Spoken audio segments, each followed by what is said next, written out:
Thanks so much for clicking play and joining me on this episode of She Got Next. Today, the hair is big, but not as big as the impact this organization is having on women's sports. I'm so excited to be joined today by Sarah Bergstrom. She's head of operations for TOGETHXR. Hi, Sarah. Thanks for coming on. Hi, thanks so much for having me.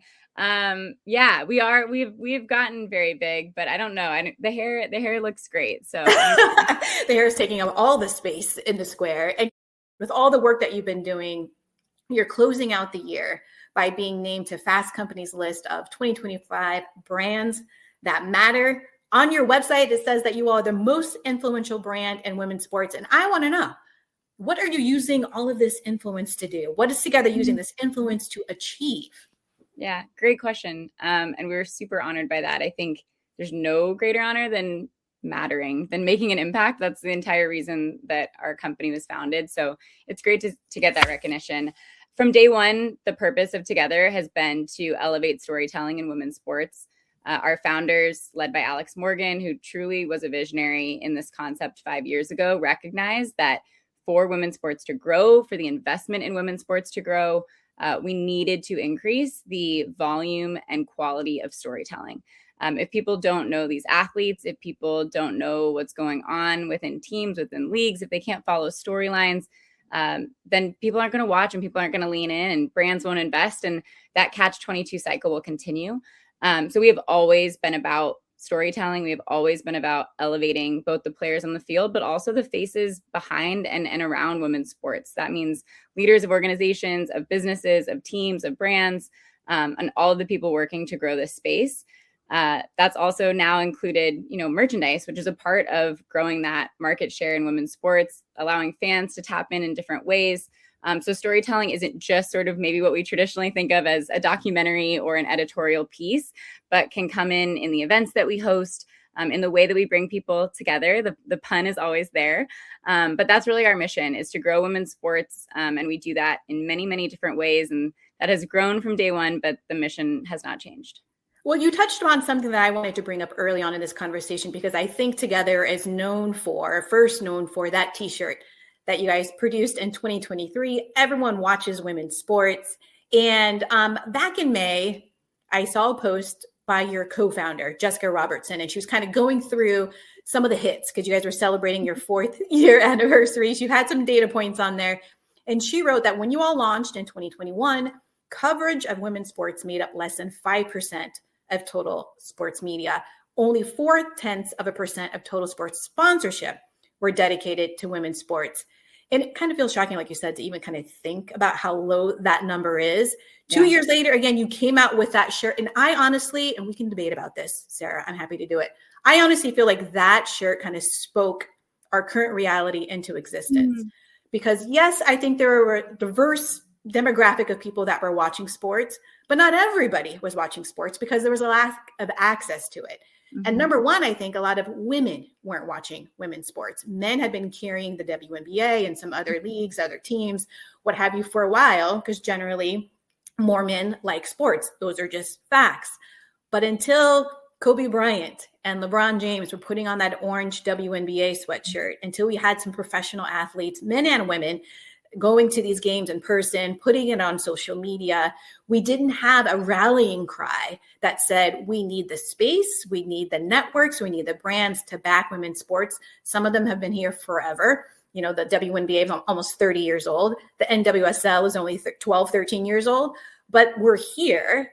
And again, I think that shirt was a launching pad, a rallying cry for the movement, speaking it into existence. Again, what do you think about that kind of conclusion I've drawn here? Yeah, I mean, I think I don't want to take credit for the moment we're in, because I think it really has been, like you said, something that has been in the works for years. I mean, we can go back to Billie Jean King. We can go back so much further than that. There have been pioneers pushing for the moment that we're in now.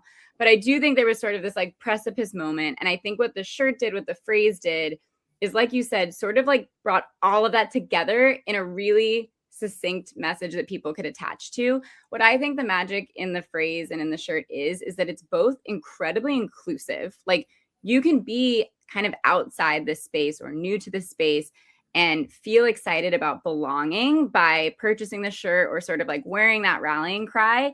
And then also in an interesting way, it's inclusive, but it also kind of builds this world around the people who are in the space. And there's a validation happening in that, like, yeah, I've been here, I've been watching, I do care about this. And I get to have a shirt that says it's important. And I get to recognize other people who hold that same value. And it's just like very rare to find something that can do both, right? That can be welcoming to new people, but also mean something really special to the people that have been here. And then it also was something that applied to athletes and resonated with athletes as well as fans. And I think that's also a really unique thing to find. And I think the way it kind of had this intersection moment for so many different audiences was really powerful. I think Together truly exists to be this like intersection of sport and culture. And so it's a perfect representation of our company and kind of, to your point, that moment, that turning point that we were in. Yeah. And I think what you all have done really well is, kind of, as you said earlier, like the power of storytelling. I think there are a lot of examples of a merchandise or a slogan really helping to create community, find community, encourage, again, brands, outlets, whoever, the powers that be are, to notice and to make space available, to share that space, but also kind of create its own little kind of community here. And I mentioned the orange sweatshirt, but there's also, like in 2020, it was I Can't Breathe, and it was Black Lives Matter, and it was athletes and the power of sports to really influence the general population and have that rallying cry. Now, I want to kind of go to another thing that might be kind of controversial, Sarah. And we can just make this a discussion, because I have gone back and forth with this with guests on the show about whether or not it's good to have women's sports kind of siloed and on different platforms, on different channels. Now there's like the Women's Sports Network or the All Women's Sports Network and ESPNW, which is, it's been around since 2010, or The Gist or Just Women's Sports or Together. It feels at times to me, and I need to just get over this, I think, because I'm just old and cranky. It feels kind of like we're othering women's sports versus also including quote unquote regular sports fans, whether or not they're women, men, non-binary, whoever that is. Like, if we're putting it over here as this other thing, we're not inviting necessarily the normalization of women's sports as just being sports. And maybe that's okay, because there's a gardening channel, there's a cooking channel, like not every channel has to have everything. So that's my debate in my head. Like, it's okay that it's over there, or is it bad? Is it preventing us from normalizing it? And then we get to a point where we just say it's sports. Yeah. I think that tension comes because people like you and I, who already have the respect and understanding and the inherent value in women's sports, can dream of a world where everyone can see that. I think the problem is because we're not there yet. And what we've seen is when we tried to put women's sports and men's sports alongside each other in coverage, it simply never got the equitable share that it deserved. And so I think we can aspire to that and acknowledge that actually probably should be the standard. But in reality, and whether that's capitalism, whether that's, basing this off of fan interest, we just saw time and time again that it didn't happen. And so I think what, a company like Together, like The Gist, all of these spaces said was, we're tired of waiting for someone else to make that decision that ultimately they're not making. We deserve to have a space of our own. I think it started from a place of more kind of declaring, if no one else is going to build this, we're going to build this for ourselves. Yeah. And we're going to provide that always on coverage that you can't get somewhere else, because women's sports are getting that 4% of the coverage. I think the goal, though, to your point, is seeing a space where both of those things can exist side by side. I'm a fan of tons of sports, men's sports, women's sports. And when I'm flipping through the channels, I'm going between those, the way I would anything else, the way I'm consuming content, the stories that I watch, the YouTube videos I watch, what I read is definitely a mix.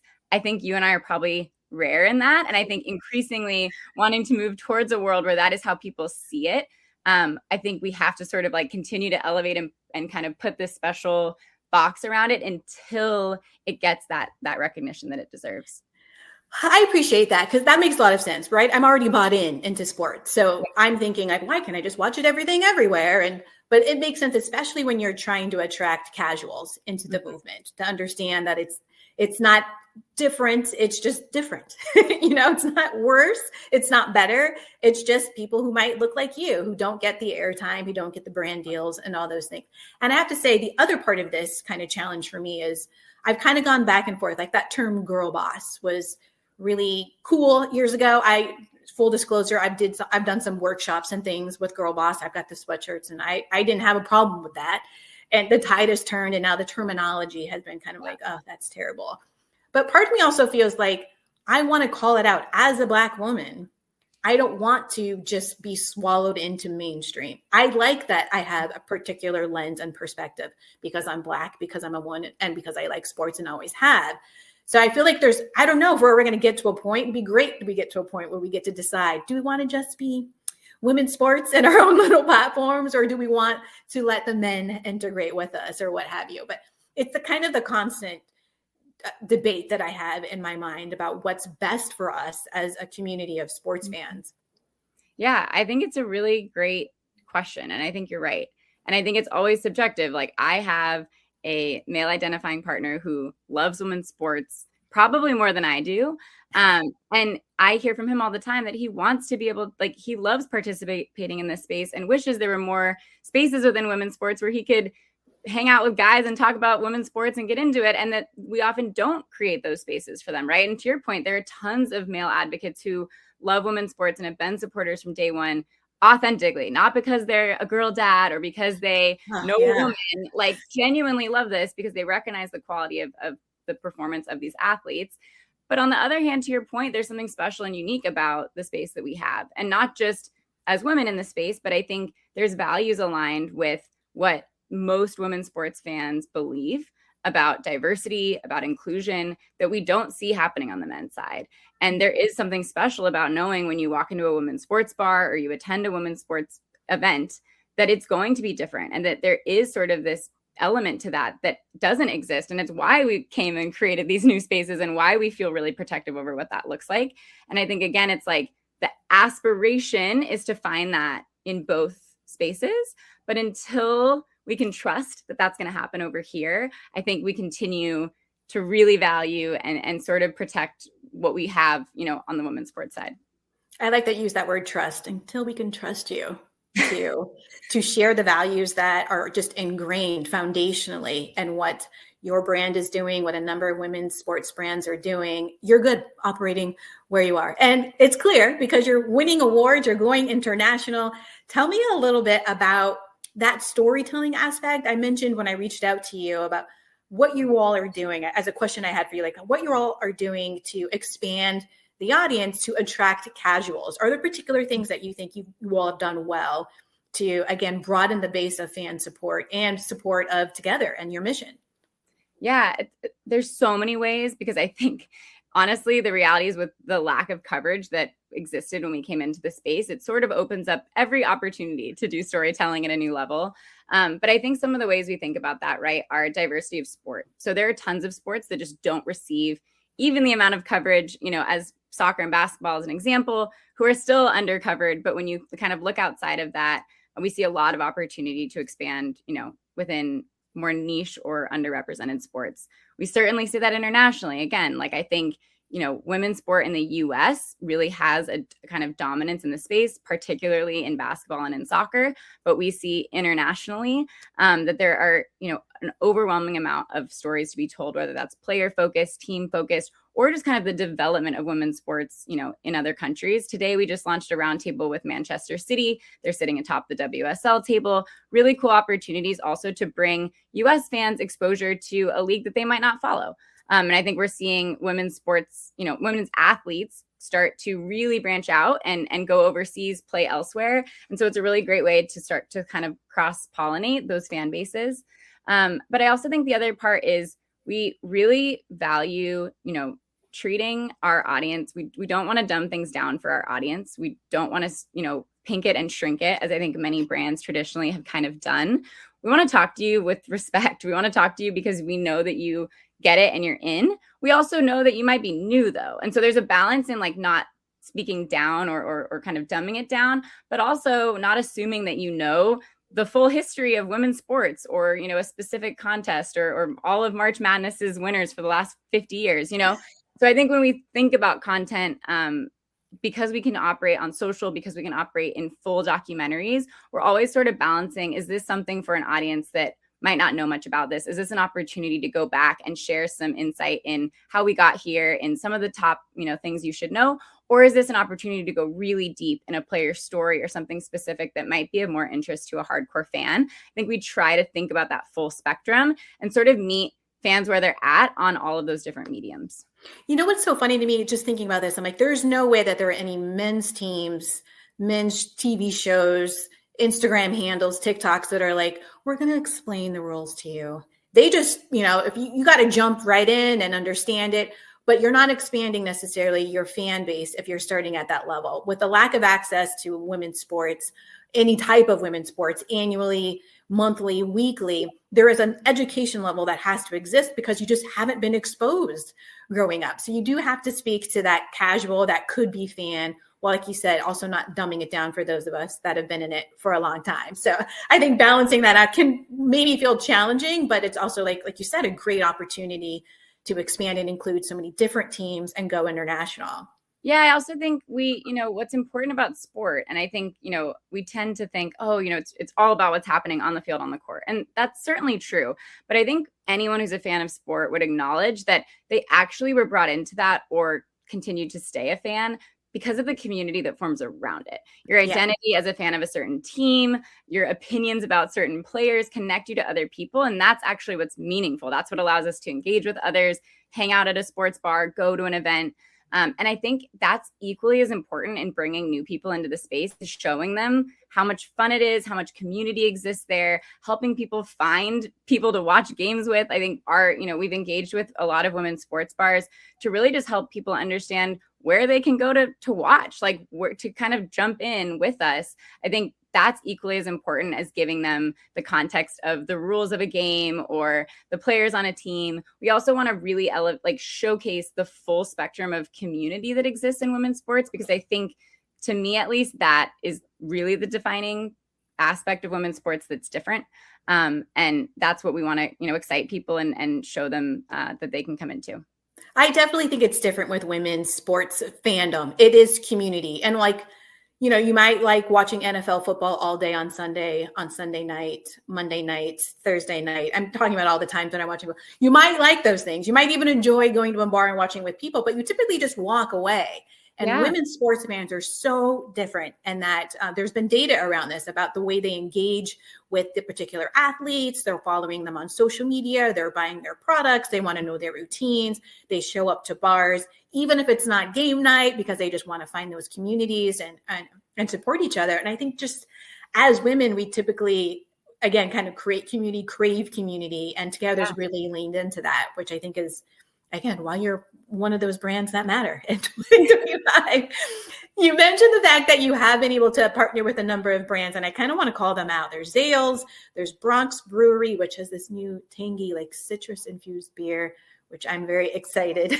I'm a beer drinker. I have a belly to prove it. You gotta get out there and taste it for sure. I have to. But talk to me about the story that Together is telling through their brand partnerships, because there are a lot of brands that are probably trying to throw their money, their fan, or their resources towards you all, but you got to be picky to a degree because they got to line up with your values. So the brands that you've worked with thus far, what kind of story is it telling about your organization? Yeah, I mean, you nailed it. It's all about value alignment. And I think it's really important for us as we're starting to develop a relationship with a brand that we understand why they are wanting to show up in this space.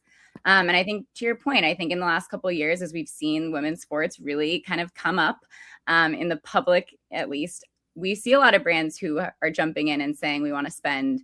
And I think understanding, is this a long-term commitment? Why is this important to you? What part of your fan base, or what are you trying to tap into by being a part of this? I think understanding kind of that commitment, going back to that word trust, seeing really what this means. And I'll be honest, sometimes brands haven't actually defined that fully, and that's okay. I think it's more about that intention and the understanding, and a lot of times Together serving as an educational partner in helping them figure out what their strategy should be or why this would make sense to their brand. I think that authenticity piece is really important. And we're really proud that the brands we've worked with genuinely care about investing in women's sports. And I think you can see that in the fact that we've continued to work with them year in and year out. We very rarely have a partner who comes in does one thing and then is kind of like, cool, we got what we needed, we're gone. We really have an incredible group of partners who not only come back year after year, but have actually increased their investment. And that really says a lot, both about their commitment, but also about what they're seeing about the value of their spend in this space and what it does for their own brands. I think that kind of says everything you need to know. We're seeing that across team valuations as well. Brands see that this is valuable for them. It's good business. And I think that's been part of the education piece is, hey, we're not asking you to invest out of the kindness of your heart. We're not asking you to spend your brand dollars because it's like a positive spin. Like we're telling you to do this because it's going to benefit your business. And I think it's been really fun to get to prove that and show that over time. And it gets easier and easier. I think the proof, continues to kind of grow, and that snowball has helped us bring in more partners and grow the work that we do. But I think it does all come back down to authenticity and just building that real relationship with these brands and figuring out what exactly it is that they're here for.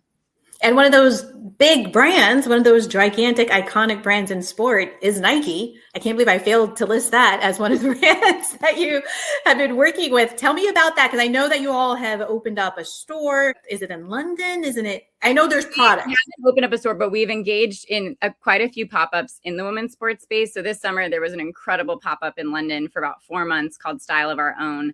They got to feature tons of smaller businesses within the women's sports space alongside companies like Nike, full jerseys, companies like TOGETHXR. Really incredible opportunity to show up there. We also popped up at a Nike store at the Final Four in Tampa. So we've had an incredible relationship with them. I mean, to your point, one of the most iconic brands in sport. So when you get a chance to work with them, you say yes. We've actually worked with Nike long before the Everyone Watches Women's Sports products came out. Early in the foundation of TOGETHXR, Nike was an incredible partner in seeing the value in a company that's specifically focused on women's sports storytelling. And so we've worked with them, over the course of many campaigns to help tell stories around their athletes and their events. When Everyone Watches Women's Sports kind of happened, it was a perfect moment to figure out how to do a collaboration together. And so this year has been really incredible with Nike's, help and massive scale. We've been able to bring those shirts and hoodies and products internationally, which was something that, we would not have been able to do with the same speed, outside of a partner like them, and be able to bring it into really key moments. So getting to have products for the Euros this summer, getting to meet, the WNBA All-Star moment with a unique tee, getting to put product on some of the biggest athletes in the world. Yeah. It's been huge for us. And I think is another testament to and kind of validating factor in what we're doing, that it's resonating, with athletes and with brands like Nike. I think it's, obviously an incredible ride you all have been on. I feel like the pedal's just been to the metal. You started in 2021. Here you are in 2025, and it's just gone global, of course. But I kind of want to go back in time, Sarah, because as I do with all of my guests, I like to do a deep dive into where do they come from? Let's hear some old podcasts. I know you're from the Pacific Northwest. You went to USC, and I read an interview, a student profile of you at USC right before graduation. Journalism. I'm like, what? Okay, I can't wait to hear what was in this. In response to a greatest challenge you faced at USC, you said, my biggest challenge has been not knowing what I'm going to do next. I'm a planner. And you also said, but that's healthy. And as head of operations, there's a lot of planning I'm sure that you have to do, but there are also going to be moments where you have to kind of let go and see what comes up. I wonder if there are ways in which those things kind of sit with you even today, the planner on you and the ways in which you kind of have to let go and then look back and say, thank God I kind of gave us this space to explore where we could grow, ways that we can connect with community and expand the brand. Does that question make sense? It totally does. And I'm kind of, I'm a little kind of awestruck at the prescience of however old I was in that, if that was during school, 21 or 22. It was 2014. Yeah, at 21. I think that has truly been the kind of theme of my entire career. And I think what's ironic is that as someone who has always been very much a planner, something like TOGETHXR was never in the plans. I couldn't have dreamed of a company like this existing.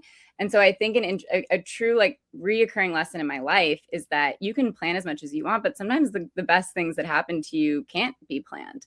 And I think there is a lot of fear and discomfort and uncertainty, but that's also what's led to opportunities like getting to work at this company. And then within that work, some of the incredible partnerships or initiatives that we've taken on.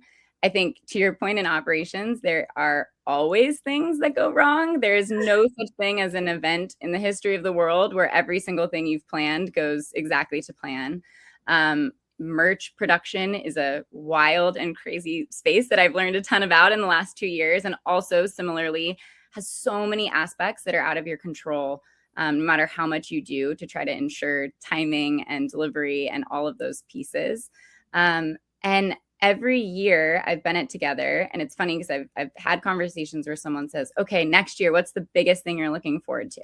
And every year I say, it's going to sound like a cop-out, but the best thing that will happen next year is something that is not even on my vision board. Like I would never have seen it coming. And when I look back, that's true. We launched a partnership this year. One of the most, one of the proudest moments I've had working at the company was a partnership we launched this year with London City, the first ever independent club in the WSL. I'm a lifelong soccer player, so soccer is very important to me. And we are the front of kit partner for them for the entire season. For the entire season, you turn on professional women's soccer in one of the greatest leagues on earth, and you see everyone watches women's sports on the front of a kit. That is something I never, ever could have guessed, could have imagined, could have put on a vision board, could have said I wanted to happen, and is a great example of not always knowing what will come or how you're going to make it happen. That opportunity came up a month before the first game. So the sprint to even make that possible, but it just continues to show up in my career and at this job. And so it's been a really humbling lesson for me as well in my personal life of like, sometimes you're not going to know, it's not all going to be set in stone. And it's still going to happen better than you ever could have imagined it. That's an incredible lesson that I needed to hear today, Sarah. All the planning in the world cannot prepare you for some of the best moments you actually experience. And thinking about looking back at the years that you've been at Together, I saw a post that you put in LinkedIn. I'm always a hunter on LinkedIn. Like, what are people talking about? But you wrote during your anniversary, I think it may be year 3, something that I thought was pretty insightful. You wrote, I know most of what ends up on social media platforms are the highlights. But in 1,095 days, the big moments really end up being few and far between. Most of the time is spent in the middle. Now, since you made that post, I think back in May or so, you've added another 150 days to how many years how many months and years you've been at Together. But for those of us who would love to get like a peek inside what the day-to-day is for you, that grind piece, because social media is like the end result. Mm-hmm. We see the big super fan celebrity wearing the shirt, or we see the numbers, we see the podcast. But as head of operations, managing all of these things at one time, what does that in the middle, that grind kind of look like for you on the day-to-day? Yeah, it's a lot of spreadsheets. It's a lot of Slack. It's a lot of late nights and trying to work through, ensuring that all of those pieces are in a row, checking back on the status of things. I work super cross-functionally at our company, and I think it's probably my favorite aspect of my job because I work with probably everyone at the company, which as we continue to grow, maybe won't be the case, but I'm fortunate to truly know everyone on staff. And because I'm always sort of connecting all of the aspects of our company into putting on larger events or launches, I get a chance to touch base with everyone. That's a joy. We have incredible people that work at this company. That's also a lot of work. Communication is a huge skill that I use, day to day in my job. And so a lot of my job is checking in. It's touching base. We're remote. That's a lot easier when you're in an office and you can go check in on someone. It's a lot of Slack messages. It's a lot of, emails and jumping in on responses. Sometimes it's slowing down and pausing and waiting and kind of looking and saying, ooh, did we miss something? Or what am I not thinking of that we might need to ahead of something happening? So I think, there's a lot of boring stuff. Like I said, I'm in spreadsheets all day. I'm in Google Docs all day, planning meetings. But I think that purpose of that post was really to celebrate, to me, like if I took out all of the big highlights and celebrations, getting to work with incredible people who have, truly become friends is rare. And I've had jobs where you don't have that. And I think that's a piece that makes this worth doing every day. Everyone who comes to Together, joins Together, does so with a purpose, with a connection to the work that we're doing. And I don't take that for granted. And I think that's the stuff you also remember, right? Like the hard, like early mornings when you're getting ready for something and you're on Zoom with 3 other people and working late into the night on a Google Doc and just trusting that the people next to you are in this for the same reason, are committed. That's what makes the 1,000 and whatever days I'm at now worth it. Yeah, you might be at 1,100, 1,200 by the time this episode publishes. But I appreciate you sharing that, because I agreed with the post. Like social media can kind of glamorize what the work looks like, but there's a lot of late nights, early mornings, Zooms, all the things, that a lot of work that goes into creating what we are all fans of now. People all around the world are big fans of Together and all the wonderful things that you're creating. And because of all that hard work, Sarah, you were selected to be a member of Wasserman's 2025-2026 Collective Impact Cohort. And they described it this way on their site. I'm going to give kind of a synopsis here. As part of the cohort, which offers their 25 participants a transformative blend of professional development, strategic connection, and shared purpose. Together, no pun intended, they will challenge each other toward greater innovation, creativity, collective impact across the sports industry. I know this isn't something that has been long in the works. You're just a few months into this experience, but can you give us a little bit of what it's felt like to be selected? Because you've got to be nominated for this almost. It's like one of those Oscars. I'm just happy to be nominated. But now that you're in it with these goals, again, of like creative, innovative ways to connect to each other and expand the brand, expand the industry, what it's felt like for you thus far. Yeah, I mean, it was a huge honor to be nominated. I think, women especially often tend to sort of have that imposter syndrome. I certainly do at times, and it felt really crazy to be nominated alongside a group of women who are incredible leaders in this space.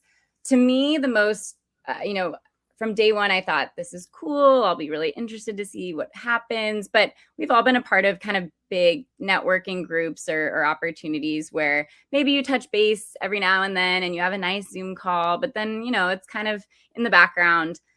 I have been floored by the level of engagement and genuine support that this group of women has provided me, but also each other. There's a group chat that is active every single day with updates about what's going on in people's personal life, but also, the struggles within our work lives, also the excitement and the success that we want to share. I was down in San Jose for the NWSL championship, and we're spread out across the United States. At 3 different events, had someone like yell out my name, run across the room, give me a giant hug, as if I've known them for years. Aww. And I've been in a group with them for a month. It's really rare to be in a group, unfortunately, of women, even though it shouldn't be this way, that has that level of genuine support. And I've been really, really grateful for that. We've had quite a few meetings as a whole group. We also meet in smaller groups to talk about specific topics.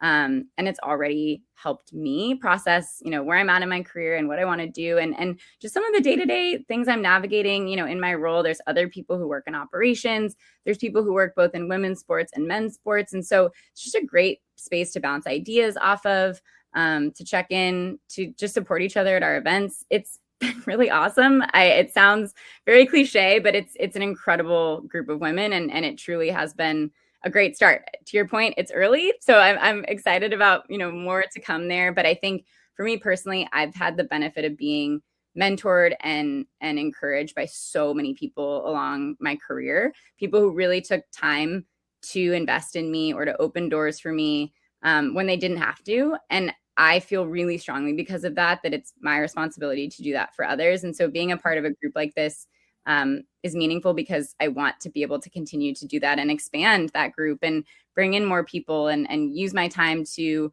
pour into women who are just starting out in their career in this space. And it's helpful being in a group like that. You get to learn from people who are further along in their career, people who are just starting, peers. And I think having that well-rounded group gives us perspective that, we don't always get in our day-to-day spaces or in our jobs.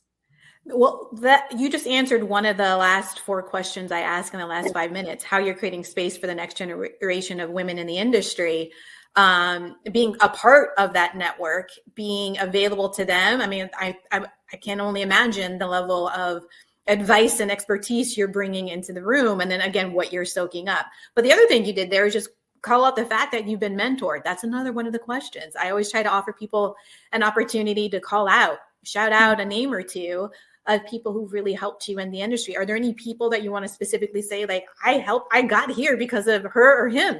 Oh my God, there's so many. I feel like I could do that. When I was a student at USC, the USC head of sports information, so basically all of the PR for the athletic department, was a man named Tim Tessalone. He retired a few years ago. He's an absolute legend in the space, ran USC athletics PR during the days of Reggie Bush, Matt Leinart, but also weathered many a storm, and is one of the most kind, thoughtful, hardworking people I've ever met, taught me really incredible lessons, but also was someone who opened the door for me, pushed me into spaces that I didn't think I belonged. Jess Robertson was was actually a colleague and manager of mine at the Players Tribune long before the founding of TOGETHXR, and is a huge part of why I ended up at this company and has really helped shape the type of leader I am in the space. Sarah Flynn, she works at Boardroom, also a colleague from the Players Tribune days, who I really admire in the way that she's leading in a men's sports space, and in rooms that are predominantly men. She shows up as an absolute badass in everything that she does. I truly could go on, but people at TOGETHXR who are my peers who have done that for me. I have admiration for so many people in this space, and have learned, I think the biggest lesson is just like that kindness follows you. It's a very small space. The same people show up, again and again in different roles. And so being a genuinely good person is a really important thing. And I'm grateful, for all the people who've shown me that. Well, for those folks out there who Sarah didn't name, she loves you. She's grateful. I do. But this show is only about 30 minutes long. But what I'd love to hear about that is the fact that you have so many names you want to list, because it's heartwarming to know. And I think it might be kind of unique to sports, because when you grow up playing sports, you do, as women, there's data around this. We see each other as teammates instead of adversaries. We want to support each other. We see each other's strengths and want to put each other in a position to be successful and to continue to lift each other up. So I'm glad that's also evident in your professional career after your career in soccer.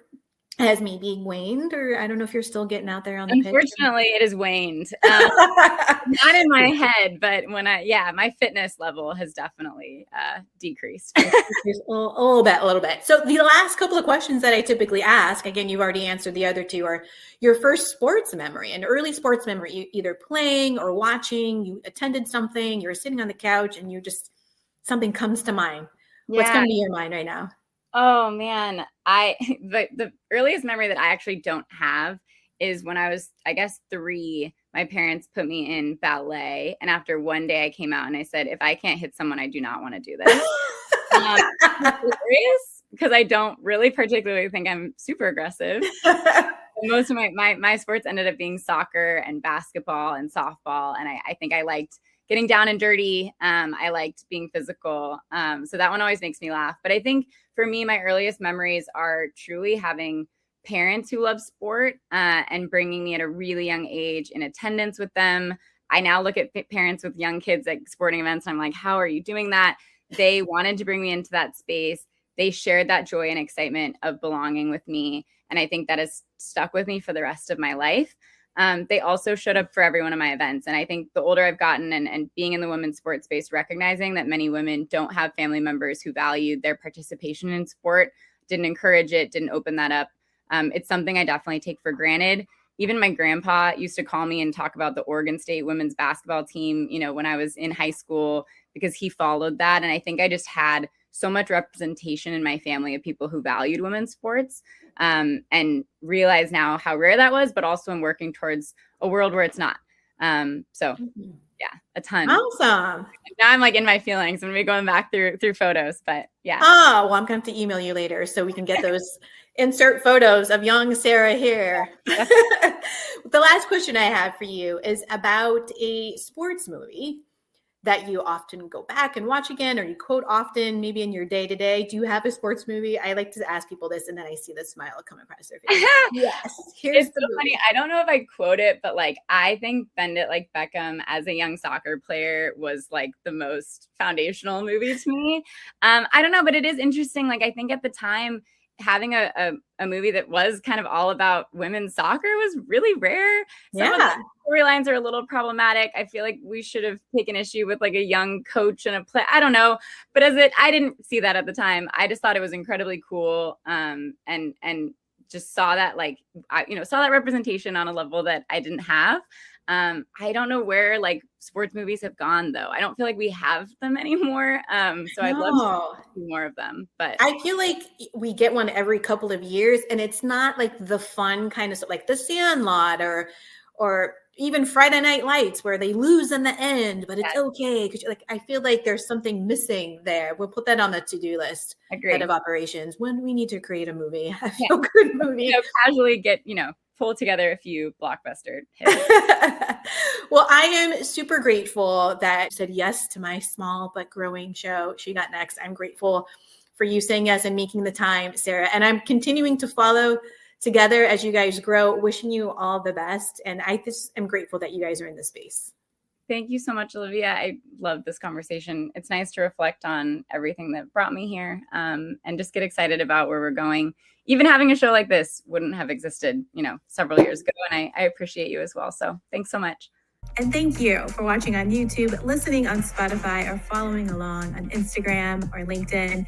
If you haven't done so already, please subscribe and share this show with everybody you've ever met in your entire lives. Until next time.